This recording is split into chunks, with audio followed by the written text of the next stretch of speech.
Update sa mga kaso ng leptospirosis at dengue sa bansa ating alamin kasama si Assistant Secretary Albert Domingo, ang tagapagsalita ng Department of Health. Asek Domingo, magandang tanghali. Hi, magandang tanghali, Nina, Director Aya. Magandang tanghali sa lahat ng ating mga nanonood.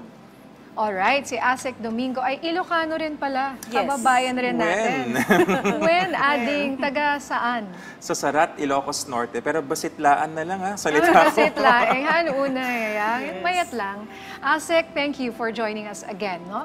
Can you briefly explain to us, kumusta na po ba ang mga kaso ng, leptospirosis? Unahin natin yan sa ating bansa ngayon. Dahil may mga ulat po na tumaas ito sa ilang mga lugar sa bansa. Ito ba may kinalaman sa ating mga pag-ulan?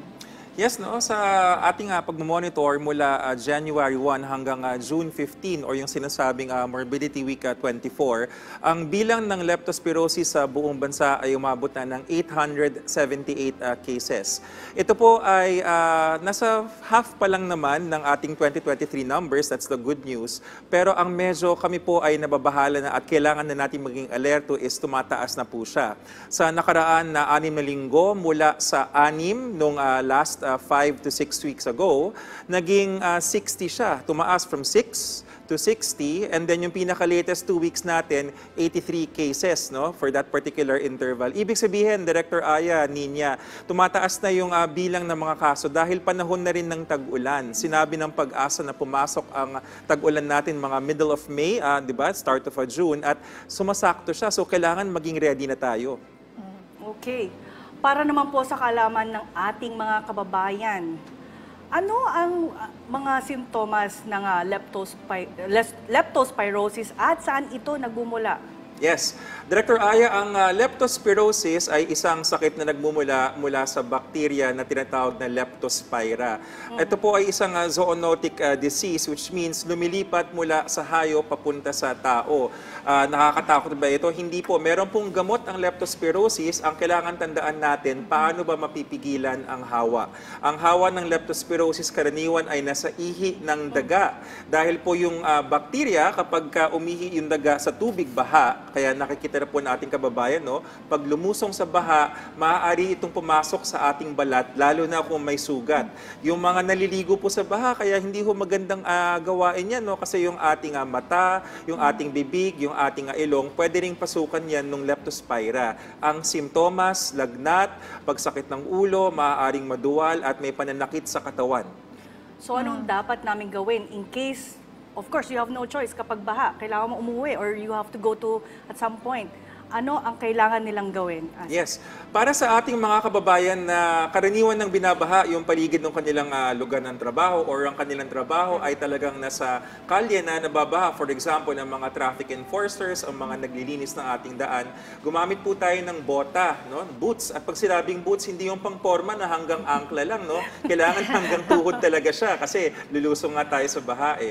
And dun sa mga naglilinis rin ng ating pagkatapos ng baha, yung burak, yung parang puti, pwede rin po yung panggalingan ng lepto so gumamit po ng guantes para wag tayong mahawa. And madagdag ko lang, Director Aya and Miss Nina, no, kapag tayo po ay hindi nakaiwas at talagang lumusong dahil sa anumang dahilan, pag uwi sa bahay, alisin po yung damit, of course, lalabahan na yon, pero tayo po ay dapat maghugas, maligo, malinis sa tubig at sabon, at importante, kumonsulta sa doktor as soon as possible, kahit kinabukasan okay lang, dahil kailangan nating tignan kung kailangan ba nung sinasabing prophylaxis, yung gamot na pag-ingat laban sa leptospirosis. Alright, so marami ang prone ngayon dyan dahil marami po ang talagang hindi maiwasan, as you said, na lumusong sa baha. Sino-sino ho ba ang prone dyan? I would think yung mga rider, yung mga nagbibisikleta, mga naglalakad. Yes, yung ating mga riders, commuters, no, kahit sino po na matalsikan or malusong sa tubig baha, vulnerable po tayo dyan. At ang talagang susi dito, hindi naman natin sinasabing itigil natin ang ekonomiya. Dapat po mag-ingat. May gamot, no? In fact, napaka-common ng antibiotic. Kung mag-google niyo po yan, makikita niyo, huwag niyo hong bilhin. Kailangan may reseta mula sa ating mga doktor. Kasi yun ang magsasabi kung gaano kadalas niyo kailangang inumin, depende sa inyong sitwasyon. So this iinumin nilang parang prophylaxis, no, is to prevent Yes, it is to prevent anemia, pero hindi ibig sabihin na pag uminom kayo, parang anting-anting to na pwede nang lumusong sa baha. No? Kailangan munang ma-expose, meaning hindi naman sinasadya natalsik ka ng Yes. tubig baha. Saka tayo magtatanong sa isang doktor or health worker, ano ba ang angkop sa akin na pag-inom ng sinasabi na antibiotic laban sa leptospirosis? Okay. Akala ko kasi pag may sugat ka lang o pag may bukas na parang may skin na scratch Yes. na kailangan talagang mag-ingat. Yung pala everybody na lulusong sa baha ay prone sa leptospirosis. Yes, kailangan natin rin kasi sa ating pangkaraniwang usapan, pag sinabing sugat, ang iniisip natin yung may hiwa sa Right. kamay or sa balat. May mga maliliit na pwedeng sugat, yung mga tinatawag na microabrasions na hindi natin nakikita sa mata natin. At wag rin natin kalimutan, ako naalala ko, Ninya, Director Aya, pag minsan nakikita ka sa kalye, mga chikiting na naliligo sa baha, hindi po nakakatuwa yan kasi yung ating mata, ating ilong at bibig, may mga mucosal membranes na pwedeng pasukin pa rin ng bakterya. Wow, deadly ang virus talaga na ito. Bakterya. Wow. Ano po naman ang posibleng mangyari sa isang pasyente kapag hindi natin naagapan itong bacteriang leptospirosis? Yes, no, yung ating sakit na leptospirosis, yung bacteria na kaya namang labanan yan pag hindi kasi na-detect kagad, Director Aya, pwedeng tamaan ang utak, pwedeng tamaan ang bato, ang kidney, pwede rin tamaan ng atay. So actually yung mga advanced stages, paliwanag natin no, ang incubation period ng leptospirosis mula 2 days hanggang 30 days, hindi ibig sabihin na wala ho kayo nararamdaman ay okay na kasi baka mamaya 1 month later kapag nanilaw ang inyong balat, nagkaroon kayo ng pamumula sa mata o kaya yung ihi nyo nagkulay brown, hindi ho normal yun. Medyo advanced stage na po yun. Kaya pang gamutin pero mahirap na po. So better to consult early. Okay. Oh, okay. So that's worth highlighting, Yes. ha? Pwede kang lumusong sa baha ngayon, pero after 1 month, dun palang lalabas ang sintomas mo.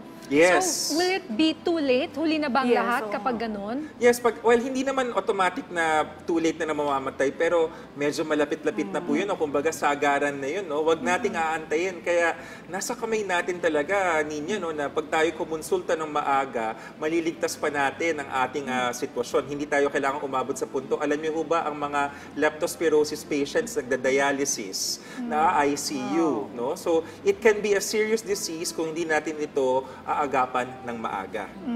And you don't have to wait for the symptoms. Right. Right. You do not have to wait for the symptoms. Kung alam niyo na po, kayo, syempre, lumusong po sa baha. So, malamang alam niyo po nang nangyari sa inyo. Kayo po ay sana'y lumapit na po sa ating health center, sa ating doktor. Matanong na natin kung ano bang pwedeng gawin. Kasi maaaring linis lang, maaaring may prophylaxis na ibibigay yung gamot na reseta. At yun po yung magiging simula ng pag-iingat para hindi kayo magiging komplikadong kaso ng leptospirosis. Okay. At mula naman po sa inyo dyan sa DOH, ano po ba yung mga assistance at hakbang ng inyong ahensya para sa sakit na leptospirosis? Of course, ang lahat ng ating mga DOH hospitals ay naka-standby. No? Actually, leptospirosis is one of the 4 major diseases na binabantayan namin pag tag-ulan. Yung wild na sinasabi, waterborne, influenza, leptospirosis, dengue. Handa po ang mga ospital na tumanggap ng mga sitwasyon. Pati ang ating mga primary care centers, no? Meron na tayong 20 ngayon na bagong urgent care and ambulatory centers.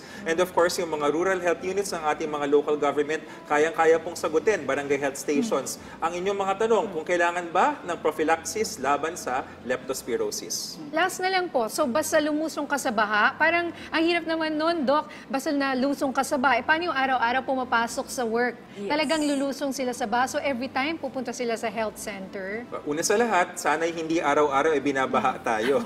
Pero ibang agency po yan, ibang spokesperson. Pero yun po kasi yung prevention Pag napigilan natin yung baha, hindi mangyayari na araw-araw. Pero kung talagang hindi natin maiwasan, no, na yun talagang trabaho natin at sitwasyon, meron naman po tayong protocol. Kaya very important yung consultation. Kasi ayokong sabihin on air dahil merong everyday, merong once a week, merong one time lang na inuman. Ang doktor po sa inyong health center ang makapagsasabi kung anong pinakamaganda na prophylaxis sa inyo. Naku, maraming salamat, DOH spokesperson, Malinaw Department of Health, Asek Domingo. Thank you so much. Babalik ka na lang para sa dengue naman. Yes, dengue Hindi naman. na umabot sa Yes. dami ng aming pinag-usapan. Maraming salamat po, Asek Domingo, ang tagapagsalita ng Department of Health.